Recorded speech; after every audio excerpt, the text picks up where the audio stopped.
Al-faslu al-awalu khasa'isul iqtifadi il-islami.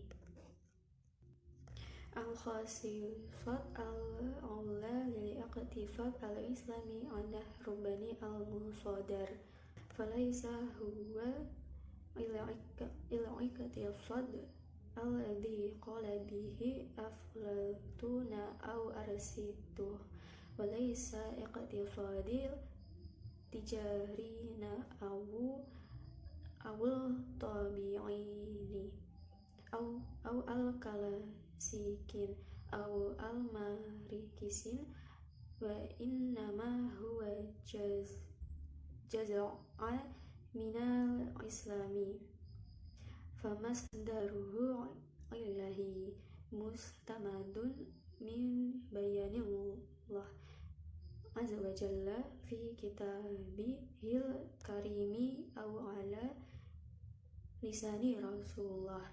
Fal masdaru al-awwala huwal qur'anul karimi wa qad khufidha kama unzila wa sayukhfidha ila yaumil qiyamah li'anna Allah azza wa jalla ta'ahdu jihfidih. Inna nahnu nazzalna dzikra wa inna lahu lahafidun wa innahu lakitabun azizun la yatiyahil batilu min baini yadayhi wa la min khalfihi. Inna nahnu nazzalna dzikra wa inna lahu lahafidun wa innahu lakitabun azizun la yatihil batilu min baini yadayhi wa la min khalfihi. La tabdila li kalimatillah. Yunus 64. Wal qur'anil karima fasoli fima la yataghayyiru tab'in lil makani waz zamani kamira sima salah wa ajmalu fi ghairihi kana dhamil hukmi. Di sini diartikan bab 1, ciri-ciri ekonomi Islam. Yang pertama, ketahanan sumber. Karakteristik pertama ekonomi Islam adalah bahwa ia adalah sumber Tuhan. Bukan ekonomi seperti yang dikatakan Plato dan Aristoteles, dan bukan ekonomi para pedagang naturalis klasik atau Marxis. Sumber pertama adalah Al-Quran yang mulia dan telah dilestarikan sebagaimana diturunkannya dan akan dilestarikan sampai hari kiamat, karena Tuhanlah yang Maha Kuasa dan Dia berjanji untuk melindunginya, dan Kamilah yang menurunkan zikir dan Kami juga akan memeliharanya. Al-Hujurat ayat 9. Dan itu adalah kitab yang perkasa. Kebatilan tidak datang dari kedepannya dan tidak dari belakangnya. Fussilat 41-42. Dan itu adalah kitab yang berharga. Kebatilan tidak datang dari depannya dan tidak dari belakangnya. Fussilat Al-Quran surah Fussilat ayat 41-42. Wajawat al-sunat al-mutahhirat litubayyin al-Quran al-karim wa anzalna ilayhi al-dhikri litubayyin lilnas ma nuzila ilayhim. Al-Nahl 44. Ghayra anana la nataibat bitilawatiha wa qad bayyanat hadha bi al-tafsil fi kitabi Qiyasat al-hijyu ila al-sana wala darurat liqri huna wal sunat wahyuqal Quran al-Karim wa min tamam hifz al-Quran al-Karim hifz al-sunat al-mutahirat madamat al-mubainat al-sarihat waqad hafizat al-sunat bi malam yahfaz bi ayu ilam fi tarik al-basar al-jama' al-jujah ba'dal kitabi wal sunnati ya'ti ijma' fakaifa yakunu mata shalla bi al-lawhi wa huwa ijma'a basarun ghairu ma'sumin tahaddasa Syekhul Islami Ibnu Taimiyah an hajiyatil ijma'i faqala alayatu mashhuratu lati yahtaj biha ala ijma'i qawluhu ta'ala wa man yashaqaqil rasulan mina ba'di ma tabayyana lahul huda wa yattabi' ghayra sabilil mu'minina nuwallahu ma tawalla. An-Nisa 115. Wa dzakaral ara'al mukhtalifata qawla dalalatil au ayatil karimah summa qala rahimallah wa man asyaqahu faqad taba'a ghayra sabilihim wa hadha dhahira wa ma taba'a ghayra sabilihim faqad syaqahu aidha fa innahu qad ja'ala lahu madakhala fil wa'idi fadala 'ala annahu wasaffa ma'a sirafil dhami faman kharajan an ijma'ihim faqad taba'a ghayra sabilihim fata'an walla ya'tudu jibadamma dhalik wa idza qila hiya innama damuthu ma'a masyaqqatir rasuli qulna li'annahum talaziman wa dhalika an qul ma ajma'a alaihil muslimuna fa innahu yakunu mansulsan anar rasul fal makhali fulahma Allahu makhalafa lil rasul kama an lama khalifu li rasuli makhalifillah walakin hadha yaqtadi an kallama ajma'in alaihi qad bainahal rasul wa hadha huwa sawab. Di sini diartikan kisah penyerangan dan sunnah yang disucikan datang untuk memperjelas Al-Quran yang mulia, dan kami menurunkan peringatan kepada Anda untuk menjelaskan kepada orang-orang apa yang diturunkan kepada mereka. Surah An-Nahl ayat 4. Dan dari hafalan Al-Quran yang mulia adalah hafalan sunnah yang suci selama dijelaskan dan dijelaskan. Sunnah telah dihafal selama tidak ada pengetahuan tentang sejarah manusia, dan sunnah yang dipertahankan kebulatan suaranya yang disebut dengan argumen. Setelah kitab dan sunnah, datanglah konsensus. Lalu bagaimana bisa dihubungkan dengan wahyu, padahal itu adalah konsensus manusia yang sempurna? Syekh Islam Ibnu Taimiyah berbicara tentang otoritas konsensus dengan menyatakan ayat terkenal yang digunakan sebagai bukti terhadap konstitusi ialah firman yang maha kuasa. Kemudian dia berkata, sulit karena dia telah mengikuti selain ajaran mereka, dan ini jelas. Ini adalah deskripsi fitnah yang efektif. Barang siapa yang menyimpang dari kebulatan suara, maka sesungguhnya telah mengikuti selain jalan mereka, dan barang siapa yang menyesatkan ayat tersebut, maka harus mengutuknya.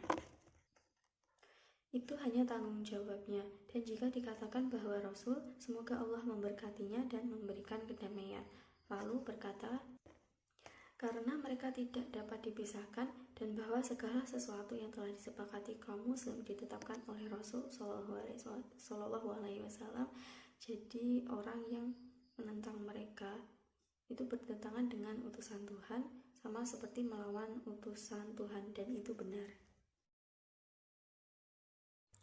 فلا توجد أبدا مسألة مجمع عليها إلا وفيها بيان من الرسول ولكن قد يخفى ذلك على بعض الناس ويعلم الإجماع فيستدل به كما أنه قد يستدل بالناس ما لم يعرفوا دلالة الناس وهو دليل ثانا مع الناس كالأمثال المضروبة في القرآن وكذلك الإجماع دليل آخر كما يقول قد دل على ذلك الكتاب والسنة والإجماع وكل من هذه الأصول يدل على الحق من تلازمها فإن ما دل عليه الإجماع فقد دل عليه الكتاب والسنة وما دل عليه القرآن فعن الرسول أخذ فالكتاب والسنة كلاهما مأخوذه عنه ولا يوجد مسألة يتفق الإجماع عليها إلا وفيها الناس. Di sini diartikan bahwa menentang utusan Tuhan sama seperti kita menentang Tuhan, tetapi ini mensyaratkan bahwa segala sesuatu yang disetujui telah dijelaskan oleh Rasul dan ini benar. Tidak pernah suatu masalah yang disepakati dengan suatu bulat kecuali yang berisi pernyataan dari Rasul, tetapi ini mungkin disembunyikan dari beberapa orang dan konsensus diketahui digunakan sebagai bukti seperti teks yang dapat disimpulkan oleh orang-orang yang tidak mengetahui maknanya. Makna nas yang merupakan dalil kedua dengan nas seperti peribahasa yang dikutip dalam Al-Quran serta ijma' dan dalil lain. Sebagaimana dikatakan, hal ini ditujukan oleh kitab As-Sunnah dan ijma', dan masing-masing dari dasar-dasar ini menunjukkan kebenaran koherensinya. Tidak ada masalah kesepakatan bulat kecuali ada teks yang ada.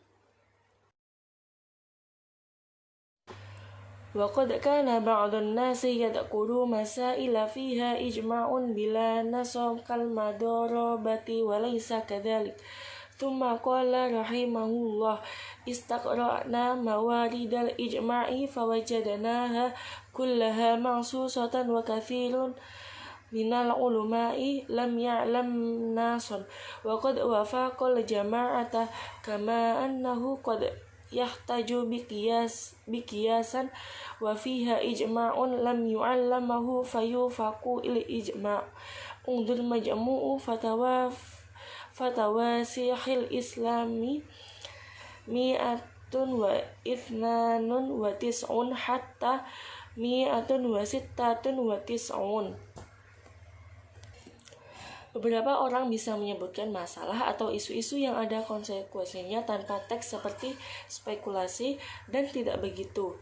Kemudian dia berkata, semoga Allah merahmatinya, berkati kami telah menetapkan sumber-sumber konsensus dan menentukan semuanya telah ditentukan dan banyak ulama tidak mengetahui teksnya dan kelompok setuju dan itu dapat digunakan sebagai analogi di mana ada mufakat yang tidak diketahuinya, maka mufakat itu disetujui.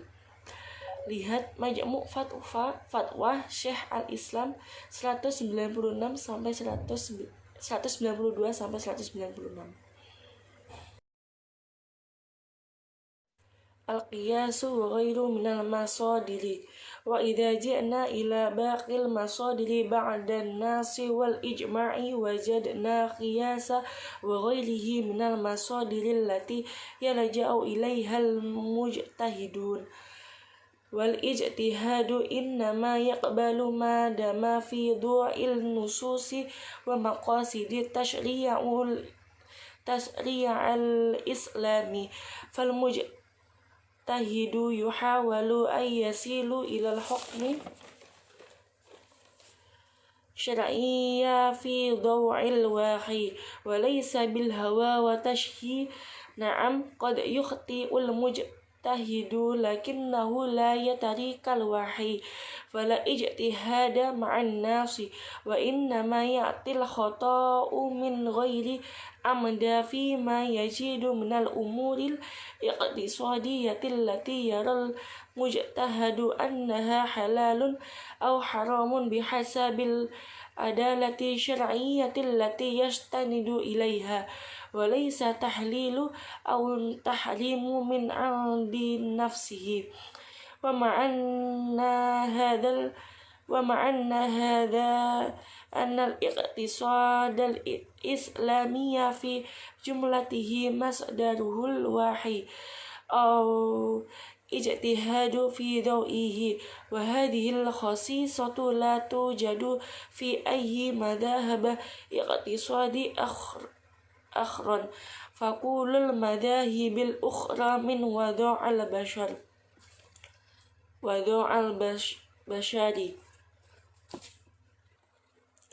Analogi dan sumber-sumber lain. Jika kita sampaikan pada sumber-sumber lain setelah nas dan teks dan konsensus, kita menemukan sumber lainnya. Mustahid mencoba untuk mencapai sonis. Ya, mustajis boleh saja salah, tetapi dia tidak meninggalkan wahyu, sehingga tidak ada ijtihad dengan nas, melainkan kesalahan itu muncul secara tidak sengaja pada apa yang dia temukan tentang masalah ekonomi yang menurut mujtahid boleh dan dilarang menurut dalil hukum.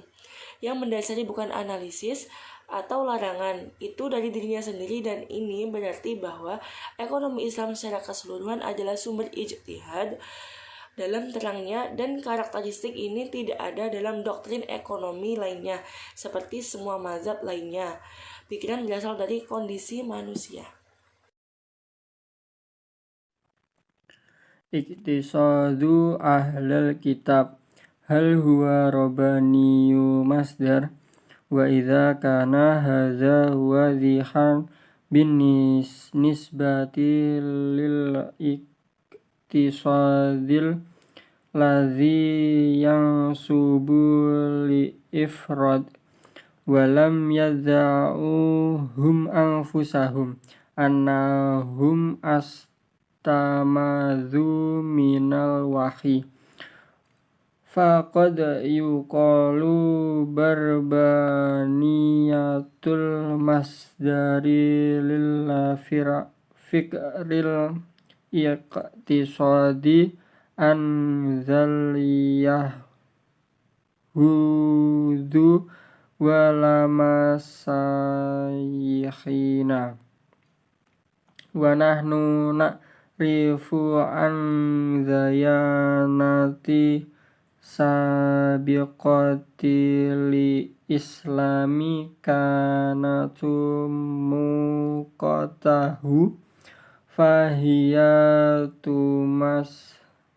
tumathilu marhalatan intiqaliyatan ila an ta'tiya dhinul khatamu lidzalika lam yakun hunaka min huju iktisadi kamil walidzalika aidan lam yata'ahdillaha ta'ala bahfadhu kutubuhum kama ta'ahadha bi khafzil Qur'anul Karim fakhurrifat wa budzalat wa qad asarul Qur'ana al-karimu ila ba'di ta'amalata anzaliyah dhudi khisa qala ta'ala fabadzalam minaladzina hadzu haramna alaihim thayyibatin uhalat lahum wa bisadihim an sabilillahi katsira wa ahdahum riba wa qad nuhu anha wa aqlahum amwalan nasi bil batil wa fit tauratu mahrifatu lati yasiru alaihal yahwadu najidu ibahata riba mazama iqardha li ghairi yahud la tuqridu akhaka barba roba fadoti aw roba ta'ama aw roba syai'un mimma yuqridu bariba li ajnayi tuqirdu biriba walakin li ajyika la tuqridu barban kayyibaraka rob wa mislu hadza li ayuqni an yulihu robun nas malikun nas ilahin nas fahuwa yuhanuhu wa ta'ala laisa rabbi lil yahudi dzuna siwa ahma. Ahli kitab, apakah itu sumber ilahi apa yang dimiliki orang Yahudi? Dan jika ini jelas mengenai ekonomi yang dikaitkan dengan individu dan mereka sendiri tidak mengklaim bahwa mereka berasal dari wahyu, maka dapat dikatakan bahwa sumber pemikiran ekonomi orang-orang Yahudi dan Kristen adalah ilahi. Kita tahu bahwa agama-agama Islam sebelumnya bersifat sementara, mewakili tahap transisi sampai agama terakhir datang. Oleh karena itu, tidak ada pendekatan ekonomi yang lengkap. Itulah juga mengapa Allah SWT tidak menyanggupi untuk menghafal kitab-kitab mereka, sebagaimana Dia telah berjanji untuk menghafal Al-Quran Karim. Jadi saya berubah dan berubah. Al-Quran yang mulia menyebutkan beberapa urusan orang-orang Yahudi, di mana Yang Maha Kuasa berfirman, karena kezaliman orang Yahudi, kami menghalangi mereka dari hal-hal baik yang dilakukan bagi mereka, dan mereka mencegah mereka dari jalan Allah. Dan mereka mengambil hak ketika mereka dilarang, dan mereka memakan uang orang secara tidak sengaja dan tidak. Quran Surat An-Nisa ayat 161 sampai 100. Dan dalam Taurat yang mapang yang diikuti oleh orang-orang Yahudi, kami membatasi kebolehan riba selama meminjamkan kepada non-Yahudi adalah jangan meminjamkan kepada saudaramu dengan bunga perak atau bunga makanan atau bunga sesuatu. Saat dia meminjamkan dengan bunga kepada orang asing, kamu meminjamkan dengan bunga, tetapi kepada saudaramu, kamu tidak meminjamkan dengan bunga supaya Tuhan memberkati kamu. Dan orang seperti itu tidak dapat dibebaskan. Tuhan manusia, Raja manusia, Tuhan manusia. Tuhan yang Maha Esa bukanlah Tuhan bagi orang Yahudi dan bukan pula penguasa lainnya. Wa idza nadharana ila fikri liqtisadi an za lam siykhina wajadana an lil qtisadi artabata bikang yisfil asri wusta qabla an yadharu madhahabu tijarina wa tafqat ba'dha umarilil qitsadihi ma'al wahi walakinna wajadna ta'awna likan sati ma'ali qad ta'i bal masalatil kaniyasatu lil qati anafsah haitsu malikat fil ba'dil baladi salasa aradi wastarku fi zulum zi sada kuruna wasda wa kana lisu'i a'mali rijali kana sati asrafi qiyami sawarati wa dha'aratu li fasli zina anzalah wa hadhihi Qur'an ludzilamata indahu kanat asarun nuri inna khaisu arsala rahmatul mahdzar sallallahu wa wujidat khairam mut'aha ahrijati linnas wa idza wajadna fi fikrihimul iktisadi ma yatafaqqa ma'al wahiqata harima liba fa inna wajadna aidha ila janibu zulmi wal istibad ma la tatafaqu ma'a wahiqata halili ba'di anwa riba au taqlili min sa'ni tijarah wa ala sabilil limasalina dzikri antu masila aqwai ini ya ladzi urifa ba'tidalah fi afkarihil